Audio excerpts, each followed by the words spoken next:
we haven't grown our economy on a net basis in 10 years. We had about the same, 3.2 million people working here in 1999. We had about 3.2 million people working here before the economy crashed in the fall of 2008. So that's zero job growth on a net basis in 10 years. At the end of the day, if you can't create economic opportunity and you can't create jobs and you can't create reasons for people to stay, young people especially, then your future is somewhat jeopardized by all that. And I think the next governor ought to be focused primarily on what we're going to do to grow the economy, what we're going to do to straighten out the way state government works, and what we're going to do to create an accountable and affordable state government. And I do not believe that the folks who are there now, A, either understand this, or B, understand how to do it.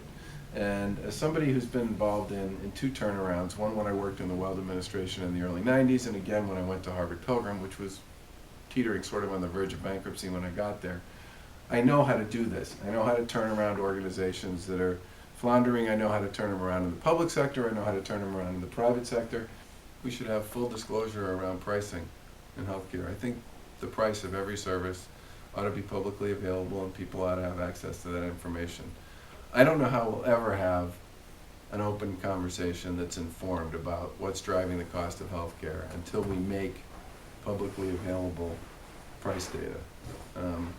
No one knows how much anything costs in healthcare. No one knows that the same MRI provided to the same person with the same outcome at 5 different institutions can vary in price by as much as 500%.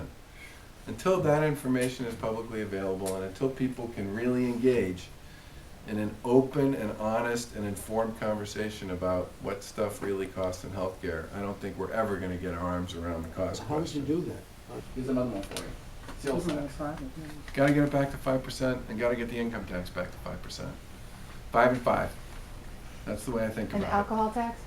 Get rid of it. I'm not kidding. I mean, It's ridiculous. that alcohol tax, if you're a retailer anywhere on the border, okay, around Massachusetts, all right, New Hampshire, Vermont, New York, Connecticut, Rhode Island, all right, that tax has done terrible damage to you, and we should be working to get it back to get the sales tax back to 5, get rid of the tax on liquor, and get the income tax back to 5. So Talk